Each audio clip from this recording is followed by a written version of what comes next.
Sophie was a simple and kind girl, studying fashion art in her final year of college. She always loved finding beauty in simple things, like a well-crafted dress or a peaceful afternoon walk. One day, as she was walking through a park, she noticed an elderly woman sitting on a bench, looking a little lost. Sophie felt drawn to help her, so she asked if the woman needed assistance. The elderly woman smiled and said, "I've dropped my glasses, dear. Could you help me find them?" Sophie kindly bent down and found the glasses, handing them to the woman. The woman thanked her and invited Sophie to have tea at her house. Sophie was surprised but agreed, feeling no harm in joining the stranger. They walked together to a beautiful mansion, where the woman introduced herself as Mrs. Devereux. Over tea, they chatted, and Sophie felt a calm connection with the kind woman.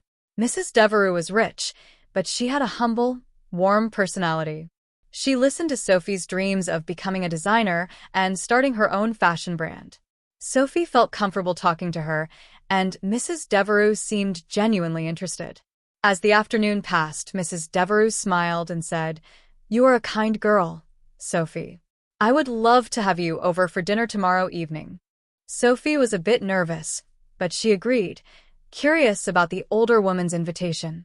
She wasn't sure what to expect, but Mrs. Devereux made her feel at ease. She left with a sense of excitement, thinking that maybe this would be the beginning of a new friendship. The invitation was unexpected, but it felt right.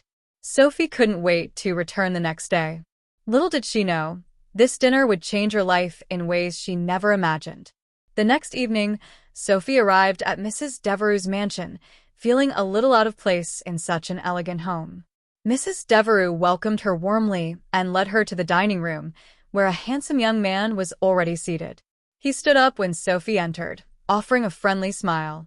"I'm Lucas," he said with a soft, kind voice. Sophie felt a flutter in her chest as she shook his hand.